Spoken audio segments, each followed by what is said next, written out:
నెల్లూరు జిల్లాలో ఎర్రచందనం స్మగ్లర్లను ఉదయగిరి పోలీసులు అరెస్ట్ చేశారు. గత నెల 20న ఉదయగిరి మండలం ఆర్లపడి గ్రామ సమీపంలో అనుమానాస్పదంగా ఉన్న వాహనంలో ఎర్రచందనం దొంగలు గుర్తించారు. పోలీసులను గమనించిన నిందితులు వాహనం వదిలి పరారయ్యారు. నెల్లూరు రూరల్ మండలం నరసింహస్వామి కొండ సమీపంలో 5గురిని అరెస్ట్ చేసినట్లు సీఐ వెంకట్రావు తెలిపారు. వారి వద్ద నుంచి 20 లక్షల విలువైన 34 ఎర్రచందనం దొంగలు 7 సెల్ ఫోన్లు స్వాధీనం చేసుకున్నారు. కేసులో ఎవరు షామిల్ అయ్యారు, ఇట్లా అక్రమ రవాణాకు పాల్పడిన వ్యక్తులు ఎవరనేది టెక్నికల్ గాను హ్యూమన్ ఇంటెలిజెన్స్ పరంగాను కొత్త పద్ధతుల ద్వారా వీళ్ళని ఐడెంటిఫై చేసుకోవడానికి చాలా శ్రమించాము మా మేడం గారి ఆధ్వర్యంలో. ఈ క్రమంలో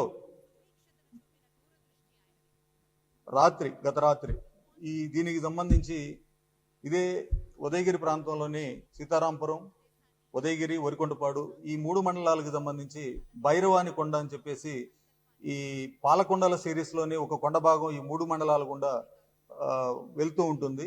ఈ ప్రాంతంలో ఇప్పటికీ కూడా కొంత ఎర్రచందనం చెట్లు ఉంటే ఆ చెట్లను నరికి వాటిని సొమ్ము చేసుకోవాలనే ఉద్దేశంతో ఉదయగిరి ప్రాంతానికి సంబంధించిన కొంతమంది, సీతారాంపురంకు సంబంధించిన కొంతమంది అక్కడ దొంగలను చెట్లను నరికి దొంగలుగా చేసి అప్పుడు కొంచెం వాళ్ళ వాహనాల్లో ఇక్కడ తీసుకొచ్చి మన నెల్లూరు రూరల్ పరిధిలో నరసింహకొండ దగ్గర ఒక పొలాల్లో దాచిపెట్టడం జరిగింది.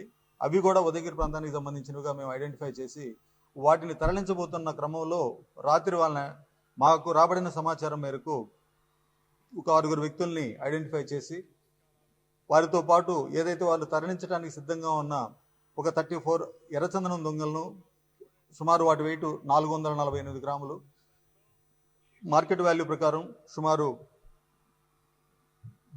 5 lakhs పైన ఉంటుంది గవర్నమెంట్ వాల్యూ ప్రకారం. ఈ అక్రమ రవాణాకు పాల్పడుతున్న ఎంతటి వారినైనా కూడా వదిలే సమస్య లేదని చెప్పేసి ఇందు మూలంగా అందరికీ తెలియపరుచుకుంటూ